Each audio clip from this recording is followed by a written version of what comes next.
Tehillim, psaume 44. Lamnatseach livne korach mizmor.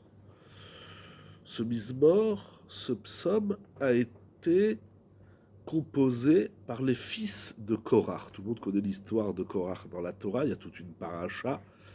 Les fils de Korach n'ont pas suivi le conseil de leur père de se rebeller contre Moshe Rabbeinu. Au début, ils étaient avec Korach, mais à un moment donné, ils vont sentir l'erreur de la bataille de leur père et ils vont se séparer. Alors, ils vont composer ce misbor. Alors, ce qui est très intéressant, c'est que les fils de Korach vont prier ici sur la Géoula.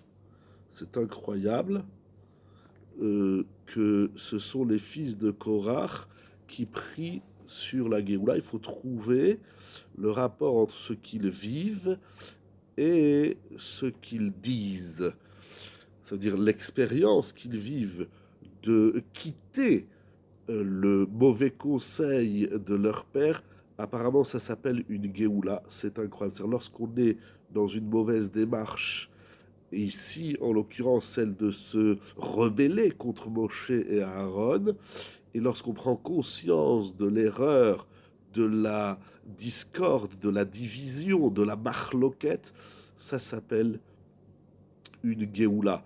Ce qu'il me semble, c'est que lorsqu'on est en mode querelle, alors au-delà du fait qu'on soit divisés les uns des autres, mais en vérité, le querelleur est un homme qui est enfermé en lui-même, qui est assujetti à ses vices, qui est enfermé en lui-même. Celui qui ne s'ouvre pas vers les autres, il est dans la galoute, il est dans le shi'boud, il est dans l'esclavage de l'exil. Et sortir de ça et se rendre compte que même si on n'est pas d'accord et on ne partage pas ce que l'autre pense et dit, mais ne pas lui faire la guerre, la marloquette, c'est une Géoula, c'est quelque chose d'incroyable. Il faut vérifier si on peut trouver cette idée dans les Mefarshim. C'est incroyable. Selon le Radak et le Malbim, ce psaume est la prière du peuple d'Israël qui gémit des souffrances de ses oppresseurs, qui subit de ses oppresseurs étant en exil, dans l'amertume de l'exil. En même temps, dans ce mismor, on trouve des psukim qui parlent de notre confiance, de notre bitachon en Dieu, et en même temps, on rappelle la bonté divine telle qu'Akadosh Baruch Hu l'a témoignée et manifestée à nos pères, Avraham, Yitzhak, Yaakov, et aux générations du passé. C'est-à-dire qu'ici, il y a plusieurs points. Il y a d'abord la prière de l'exil, c'est-à-dire on demande à Yeshua de nous sortir de l'exil, de nous amener la Géoula, afin que l'honneur divine ne soit plus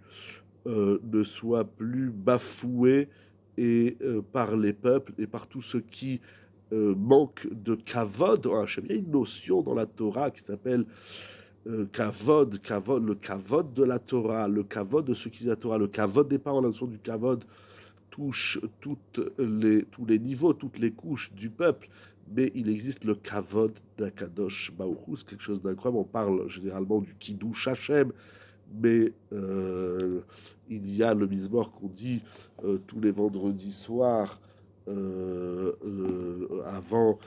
généralement avant de chanter les Chadodi.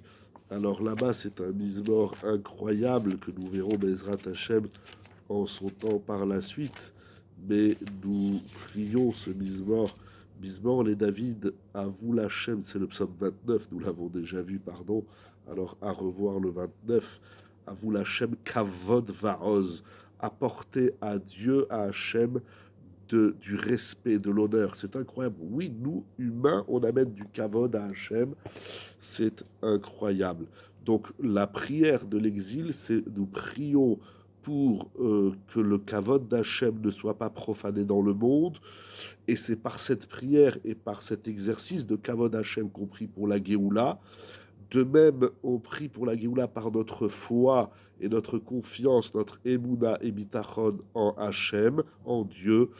Et troisième point, c'est nous prions, le clan d'Israël prie pour la Géoula en rappelant la grande qualité divine qui s'appelle le chesed, la bonté, la bienveillance divine. Ces trois notions, explique le Malbim, se retrouvent également dans le psaume 115, verset 1, où David Ameler dit qu'il est Shimchaten Kavod al Chazdecha al Amitecha.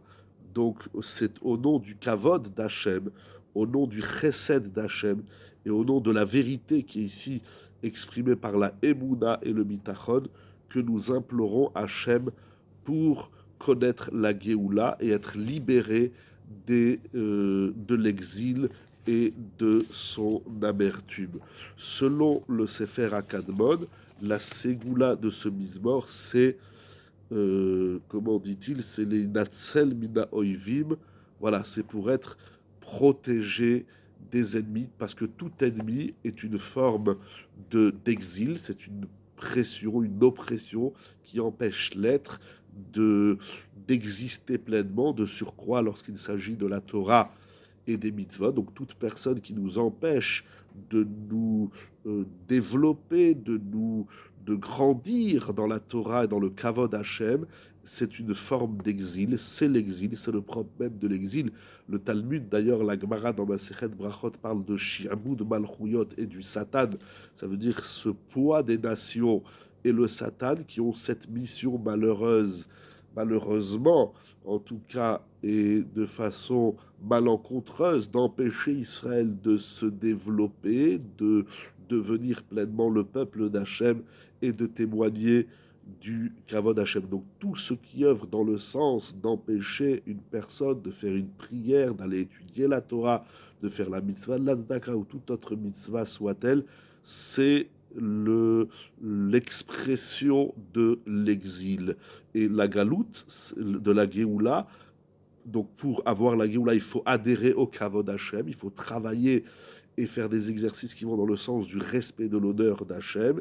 Il faut se renforcer dans la Emouna et le Bitachon, ce sont des notions et des sujets immenses, bien évidemment, et également rappeler sans cesse les bontés divines, le Chesed d'Akadosh Baruch Hu. Il y a un rapport entre le Kavod Hachem, la foi en Dieu, l'honneur de Dieu, la foi en Dieu et la reconnaissance des bienfaits et de la bienveillance divine. Yehiratson, que nous puissions connaître en ce mois de Hadar 5783, la Géoula, imprimée de ces trois notions magnifiques.